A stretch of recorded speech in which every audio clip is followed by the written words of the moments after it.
Hola y bienvenidos. Hoy vamos a desarrollar el periodo arcaico. En historia, cuando un evento importante, un cambio social, político y económico se detecta, nos hace crear o identificar un nuevo periodo. El arcaísmo se caracteriza por la aparición de la polis y la expansión del mundo griego. Frente al nomadismo del periodo anterior nos encontramos comunidades organizadas y asentadas en un territorio.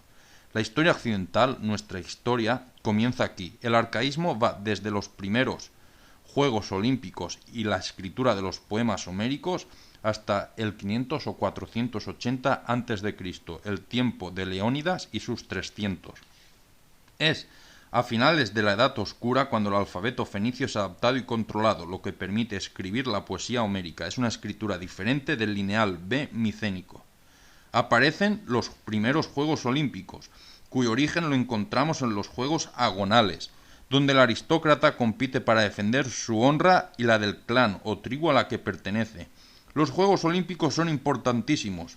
No son locales, son panhelénicos y significan el despertar de la conciencia de pertenecer a una misma comunidad cultural, superior a la tribu o el clan.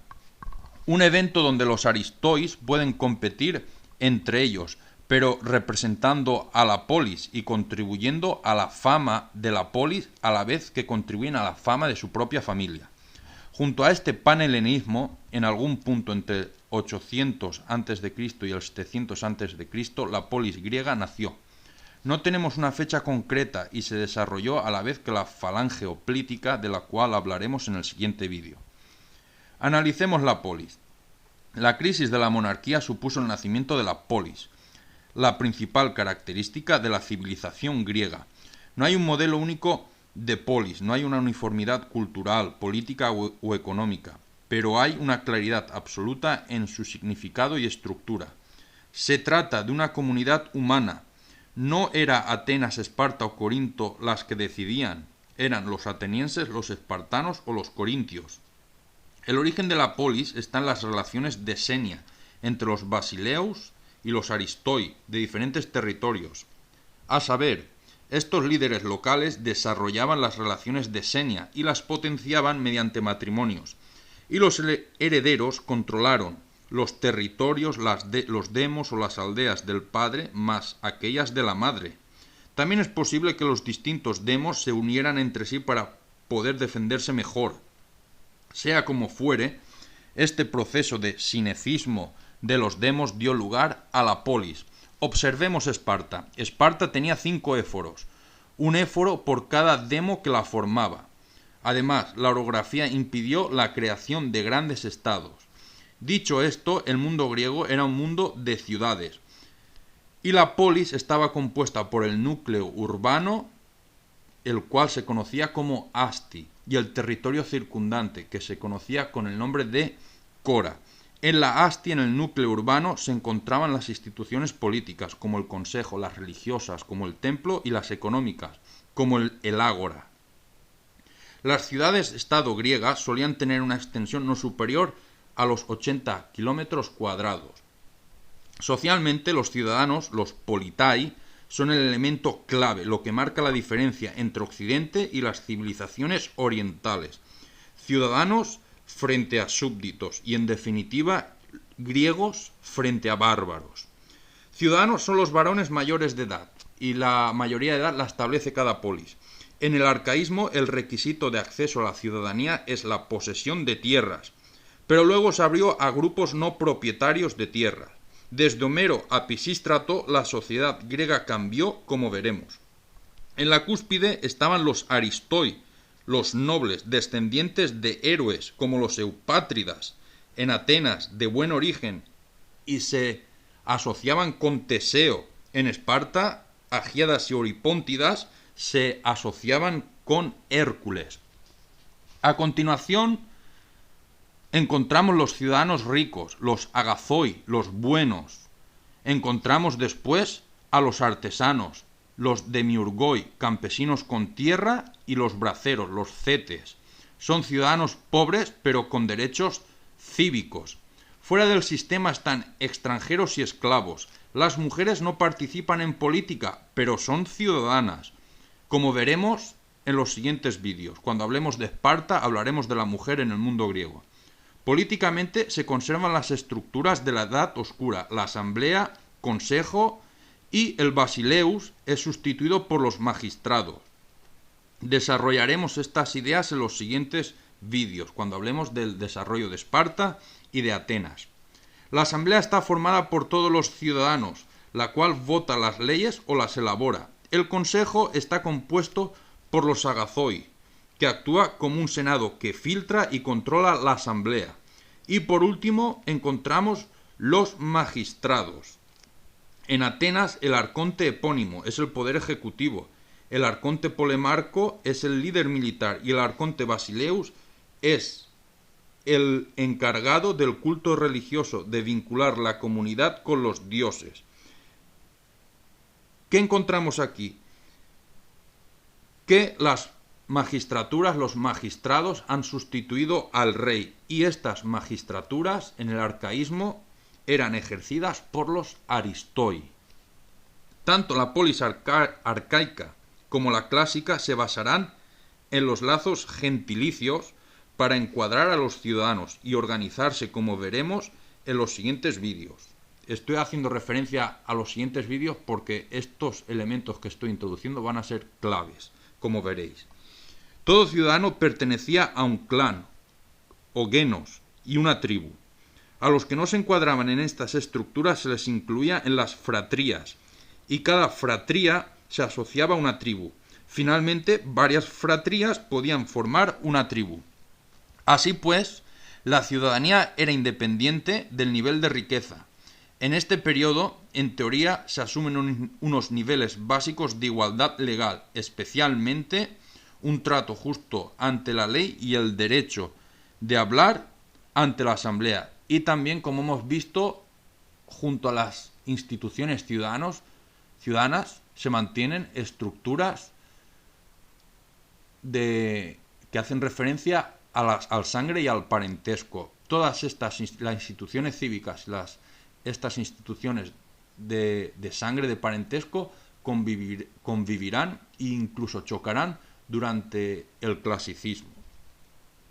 Pero vayamos ahora al gobierno de la polis. El gobierno aristocrático entró en crisis debido al desarrollo económico de las otras clases sociales, las cuales tenían mucha riqueza, pero esta riqueza no se correspondía con su poder político. Por ejemplo, los agazoi, los ricos comerciantes que no tenían acceso a las magistraturas.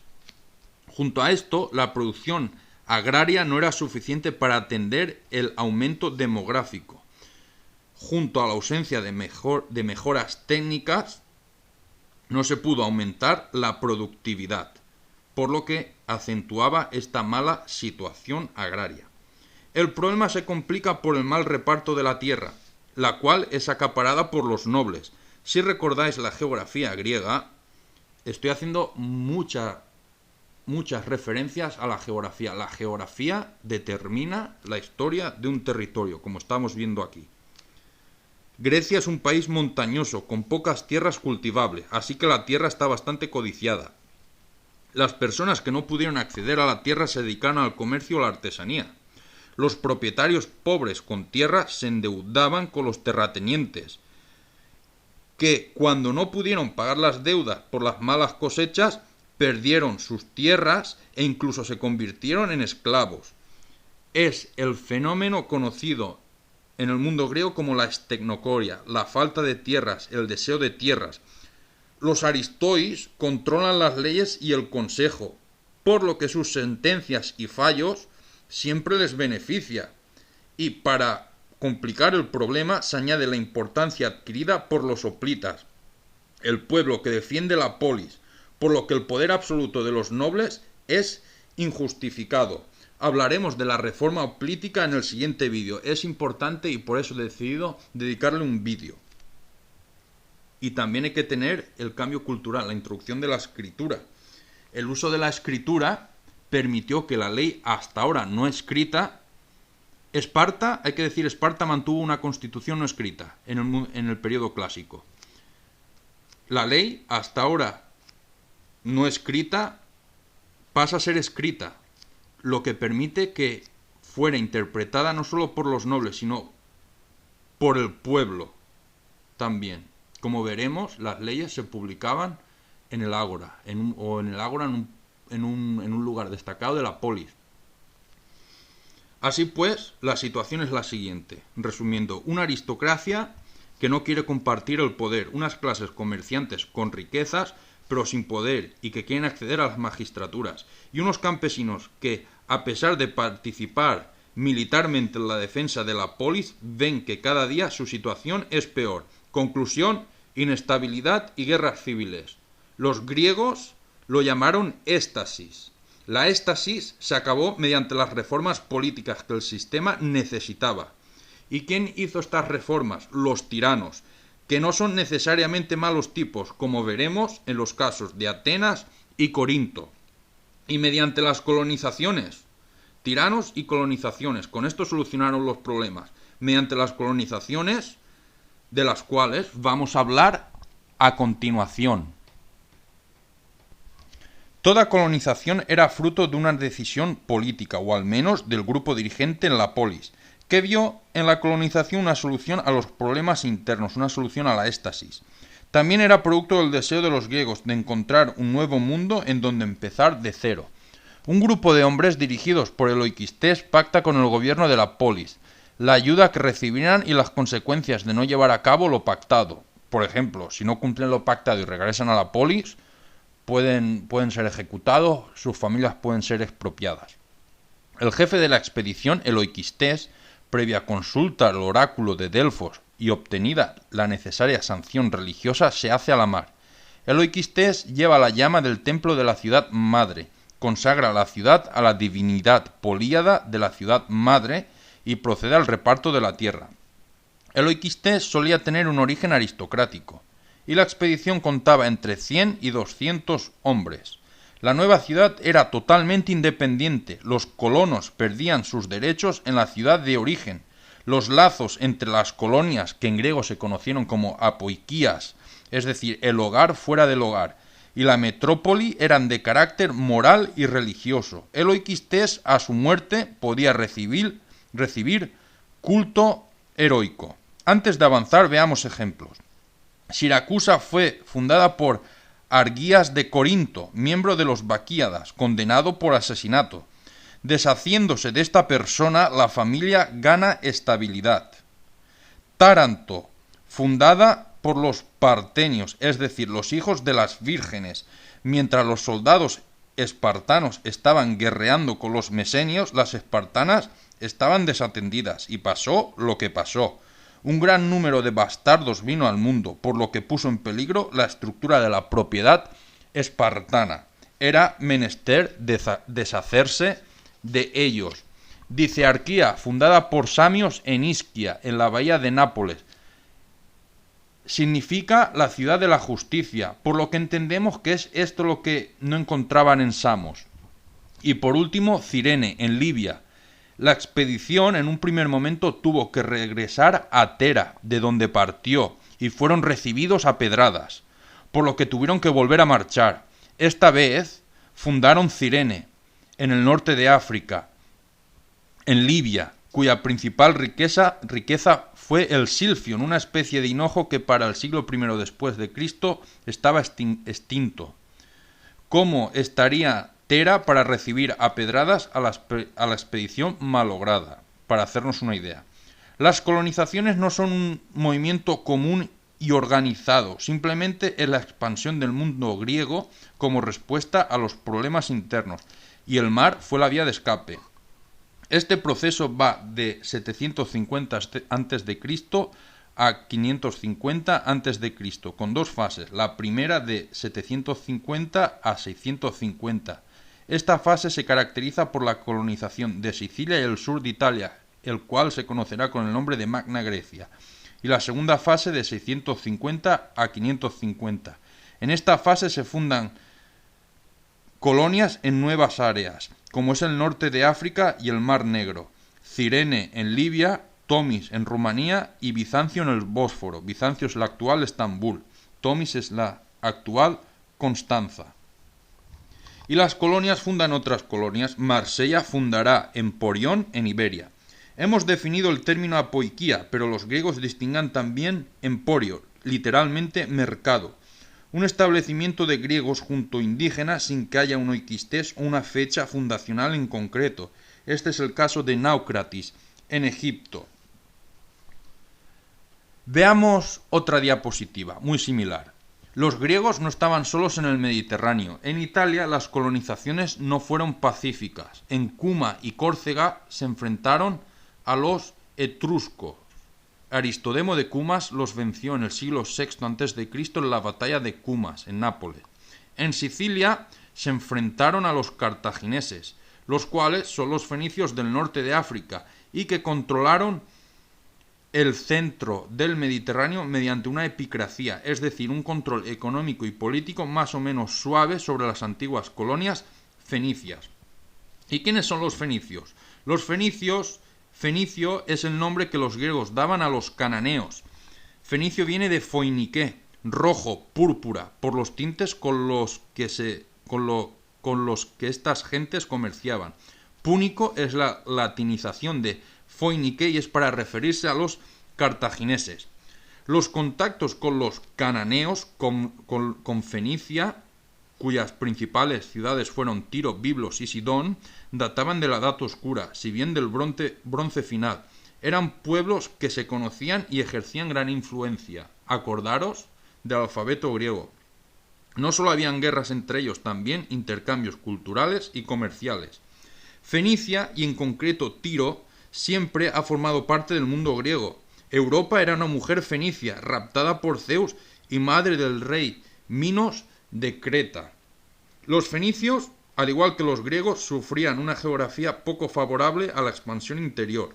Líbano es una zona de grandes montañas que alcanzan los 3.000 metros de altura, una orografía que favorecía la independencia, el aislamiento y el comercio marítimo. Además, los fenicios sufrieron la presión de egipcios, asirios y babilonios, así que el mar les sirvió para dar respuesta a sus problemas, al igual que los griegos. Cuando Tiro cayó ante Babilonia, Cartago lideró a los fenicios. Cartago mantuvo el control del Mediterráneo central y occidental. Si veis, los griegos están al norte y los cartagineses al sur, pero mirad ahora Sicilia, exacto, dos colores, y esto es lo que vamos a explicar. Las guerras greco-púnicas fueron unos conflictos armados entre Cartago y las polis de Sicilia, especialmente Siracusa. Los fenicios llegaron a Sicilia a finales del siglo XI a.C. y ante la presión helena permanecieron en la parte occidental, en Mocia, Palermo y Solunto, mientras que los griegos permanecieron en la parte oriental. Sicilia no estaba despoblada, y destacan los pueblos de los élimos, sicanos y sículos. Los élimos fueron propúnicos, los sicanos intentaron establecer un estado independiente, pero los griegos no lo permitieron, y en la parte más oriental los sículos, el pueblo más helenizado. Estas poblaciones se vieron envueltas en las guerras, y su suerte dependió del bando en el que estaban. Normalmente estas guerras traen consecuencias nefastas para las poblaciones nativas. Los conflictos bélicos duran más de 300 años. Grosso modo diremos que son guerras terribles, despiadadas y a muerte. Un conflicto eclipsado por las guerras médicas y las guerras del Peloponeso. Los fenicios, al verse amenazados por los griegos, pidieron ayuda a Cartago, y Cartago intervino en Sicilia activamente. Siracusa, como hemos dicho, será el líder del bando griego. La primera guerra púnica, simplemente los griegos, al mando de Amílcar Magón, invaden Sicilia, pero ojo al dato, intervienen porque un griego, Tesilo, fue expulsado de Agrigento por el tirano Terón. Así que vemos que los cartagineses se involucran en la política griega. La expedición fracasó tras la estrepitosa derrota en la batalla de Himera en el 480 a.C. El statu quo se mantuvo durante los siguientes 70 años. Después de la fracasada expedición de Alcibíades contra Siracusa en el contexto de las guerras del Peloponeso, las hostilidades se vuelven a iniciar. Aníbal Magón, sobrino de Amílcar Magón, en el 409 asedió Selinunte con grandes torres de asedio, masacrando a 16.000 ciudadanos y deportando a otros 5.000. Después se dirigió a Himera. la cual fue borrada literalmente del mapa y los ciudadanos repartidos como botín entre el ejército y vendidos como esclavos. En el bando griego surgió la figura de Dionisio I de Siracusa, tirano, el cual controló y venció a los cartagineses. Dionisio asedió y conquistó Mocia. Los supervivientes fueron vendidos como esclavos y los griegos que vivían allí fueron crucificados. Dionisio I, tirano de Siracusa, buscaba la eliminación total de los cartagineses. Y más o menos esta es la situación hasta el 265 a.C. Hay expediciones, batallas, trifulcas e incluso los siracusanos asedian Cartago bajo el comando de Agatocles de Sicilia. Se mantiene una situación de empate donde Cartago mantiene el occidente de la isla y Siracusa el oriente, hasta que Roma consolide su poder en Italia y decida expandirse en Sicilia, usando como pretexto la revuelta mamertina. Gracias y nos vemos en el siguiente vídeo.